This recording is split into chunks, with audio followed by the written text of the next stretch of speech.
Hi guys, welcome to social post. ఈరోజు మనతో స్టూడియోలో సుందర్ గారు ఉన్నారు. Hello sir. Hi. Hi sir, ఎలా ఉన్నారు సార్? సూపర్.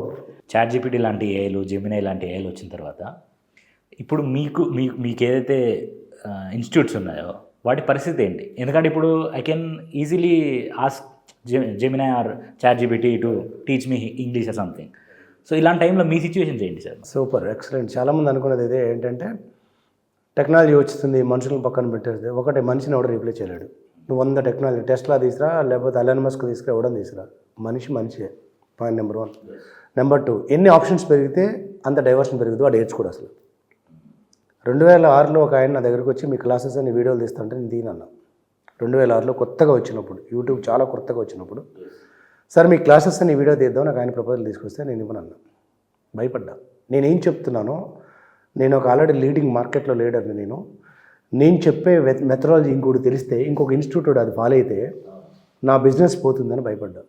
2020లో, అప్పటి నుంచి 2020, 2019 నుంచి మొదలెట్టి ఇప్పటి వరకు ఒక 24 ఛానళ్ళు ఇంటర్వ్యూస్ ఇస్తానున్నా. నా క్లాసులో దాదాపుగా 5 ఛానల్లో పూర్తిగా కోర్సు మొత్తం ఉంది. ₹1 పెట్టుకుంటాం, ఒక్కడు కూడా పూర్తిగా చూడ్డు. ఈ చాట్ జీపీటీ కూడా అంతే, ఎవడు పూర్తిగా వాడదాన్ని. ఎంత టెక్నాలజీ పెరిగితే వాడు అంత డైవర్ట్ అవుతాడు, ఎవడు పూర్తిగా నేర్చుకోడు. టెక్నాలజీ నమ్ముకొని నేర్చుకున్నాడు అంటే చెప్పాక వాడు పెట్టి పుట్టి ఉండాలి, పైనుంచి ఊడిపడి ఉండాలి, మరొక అబ్దుల్ కలామో, అంబేద్కరో, అంబానీయో, లేకపోతే స్వామి వివేకానంద అయి ఉండాలి. టెక్నాలజీ ఎంత పెరిగితే అంత డైవర్షన్ పెరుగుద్ది. మనిషిని ఎవరు రీప్లేస్ చేయలేరు. Teaching is teaching, training is training. మీరు 100 చెప్పినా, మీరు ఎన్ని రోబోలు తీసుకొచ్చినా మనసును ప్రభావితం చేయగలిగింది మరొక మనిషి మాత్రమే చేయగలడు. అవును సార్. ఈ జీపీటీలు ఇవన్నీ కొంతవరకు ఉపయోగపడతాయి, కొంత డైవర్ట్ చేస్తుంది, కొంత తగ్గిస్తుంది. కంప్యూటర్స్ మొట్టమొదటిగా ఇండియాలో కంప్యూటర్స్ ప్రైవేట్ చేస్తున్నప్పుడు సిపిఐ సిపిఎం వాళ్ళు గోలబెట్టి స్ట్రైక్ చేసి రోడ్డు మీదకి వచ్చి దేశాన్ని పాడు చేస్తున్నారు, వర్కర్ని తగ్గిస్తున్నారు, మీరు అన్ఎంప్లాయ్మెంట్ క్రియేట్ చేస్తున్నారు, దీనివల్ల పేదవాడికి నష్టం జరుగుతుందని. కంప్యూటర్ ఆటో వల్ల అన్ఎంప్లాయ్మెంట్ పెరిగిందా, ఎంప్లాయ్మెంట్ పెరిగిందా? అన్ఎంప్లాయ్మెంట్ తగ్గింది, ఎంప్లాయ్మెంట్ పెరిగింది. లక్షల మందికి జీతాలు వచ్చాయి. 1,00,000 జీతం అనేది ఫస్ట్ స్టార్ట్ చేసింది కంప్యూటర్స్ వచ్చాక. అంతకైతే ఎవరికంటే ₹1,00,000 జీతం. ఈ అమెరికా పోవాలి, లేదా దుబాయ్ గొర్రెలు కాసుకోవాలి. ఇండియాలో హైదరాబాద్లో కూర్చొని ₹1,00,000 జీతం అని మొట్టమొదటి పదం వినిపించింది సాఫ్ట్వేర్. అది కంప్యూటర్ రావటం వల్ల వచ్చింది. ఎంత టెక్నాలజీ వస్తే అంత ఆపర్చునిటీ పెరుగుతున్నట్లు లెక్క. ఎంత టెక్నాలజీ పెరుగుతుంటే మనకు నేర్చుకునే అవకాశాలు పెరుగుతున్నట్లు లెక్క.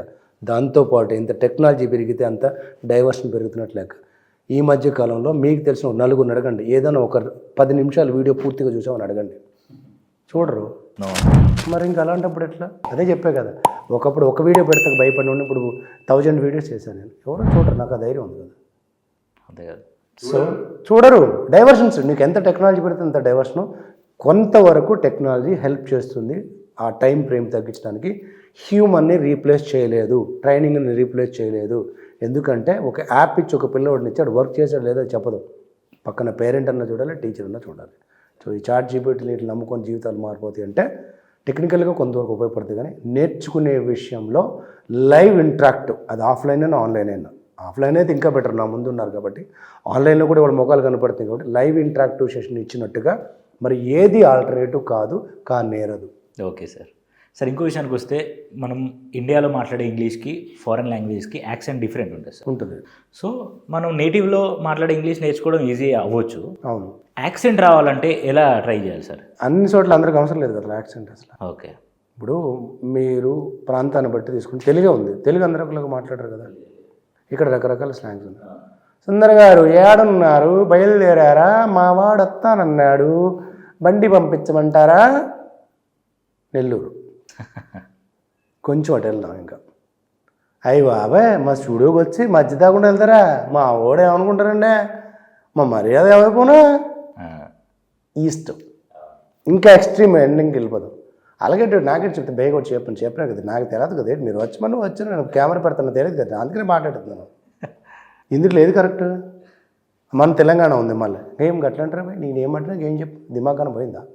నేను కింద వెళ్ళి పెడితే క్వశ్చన్ ఏమంటున్నా ఆన్సర్ ఏం చెప్తున్నా, నేను లేదురా భయ్ మనకి. ఇది ఏది కరెక్ట్ అంటే నువ్వు ఎక్కడుంటే అదే కరెక్ట్ అంతే.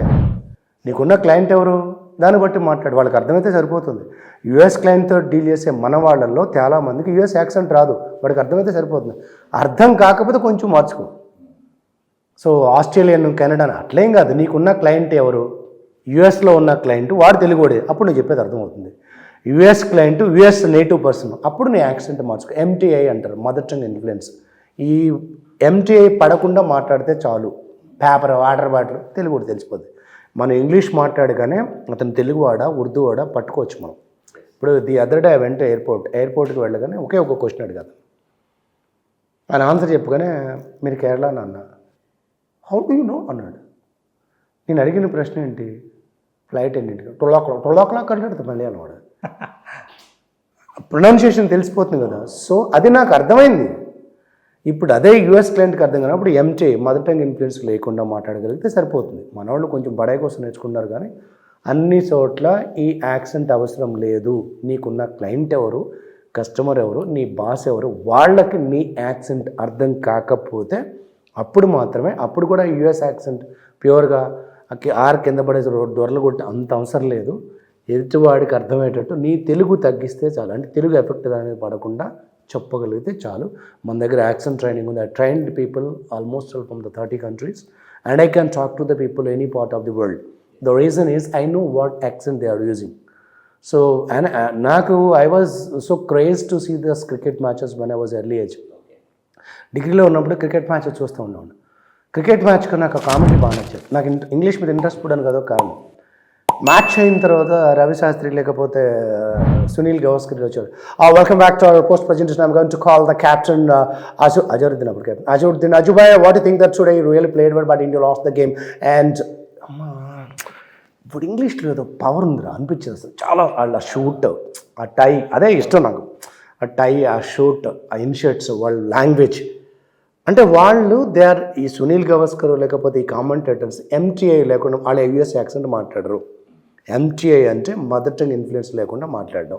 అదే మన ఒడిశా వాడు పిస్సు ఇస్సు అంటాడు, షా బలకడు వాడు, అంటే అది మదర్ టంగ్ ఇన్ఫ్లుయెన్స్. ఇందాక మలయాళం వాడు లాయలా బలకడని చెప్పాను. ఆ మదర్ టంగ్ ఇన్ఫ్లుయెన్స్ లేకుండా మాట్లాడితే ఇంగ్లీష్ అద్భుతంగా మాట్లాడచ్చు. ఇది పర్వాలేదు. ఆ తర్వాత స్టీవా వచ్చేవాడు, ఆస్ట్రేలియన్ కెప్టెన్, లేదా హన్సిక్ రానే సౌత్ ఆఫ్రికన్ కెప్టెన్ వచ్చి, of course we really played well. Unfortunately we lost the wicket early and it was very difficult to understand the pitch of the audience and really we have to appreciate the openers. They really made it so good partnership. అమ్మనే ఇదేదిరా బాయ్, ఇంగ్లీష్ ఎక్కడదా అనిపించు. So that's the difference of pronunciation, the way they brought up. ఎక్కడ పుట్టి పెరిగారో ఆ accent ఉంటుంది. మన క్లయింట్కి మనం చెప్పేది అర్థమైనప్పుడు బాధపడక్కర్లా. అర్థం కానప్పుడు ఏ పదాల దగ్గర మనం మిస్ అవుతున్నామో ఆ సౌండ్స్ ఒకటి తెచ్చుకొని యాక్సెంట్ న్యూట్రల్ అనేది ఉంది. Okay sir, thank you sir, thank you so much. Great talking with you sir. It's my pleasure. ఇంకా డీప్గా గ్రౌండెడ్ క్వశ్చన్స్తో మళ్ళీ మీ ముందుకు వచ్చి అడుగుతాను సార్. మీ దగ్గర ఇంగ్లీష్ లాంగ్వేజ్ కంటే కమ్యూనికేషన్ అవ్వచ్చు, మోటివేషన్ అవ్వచ్చు, ఇలాంటి ఇంకా చాలా ఎక్కువ ఉన్నాయి. So will come up with that topic also. మీరు ఓకే అంటే it's my pleasure. Okay sir, thank you, have a great. So much sir. So చూసారు కదా, ఇవి మనం సుందర్ సార్తో మాట్లాడి తెలుసుకున్న విషయాలు. మీకు ఏమైనా డౌట్స్ ఉంటే అది ఇంగ్లీష్ అవ్వచ్చు, కమ్యూనికేషన్ అవ్వచ్చు, మీరు కింద కామెంట్ చేయండి. అండ్ సార్కి సంబంధించిన డీటెయిల్స్ కూడా నేను స్క్రోల్ చేస్తున్నా. యూ కెన్ కాల్ అండ్ మీరు వెళ్ళి సార్ ఇన్స్టిట్యూట్ దగ్గరికి వెళ్ళి కలవచ్చు. సో వీడియోని లైక్ చేయండి అండ్ మీ గ్యాంగ్లో ఉన్న ఫ్రెండ్ ఇంగ్లీష్ నేర్చుకోవాలనుకుంటే ఈ వీడియోని ఆ ఫ్రెండ్కి షేర్ చేయండి. Thank you. మరొక వీడియోతో మళ్ళీ ముందుకు వస్తాం. అంతవరకు సైనింగ్ ఆఫ్. Bye bye.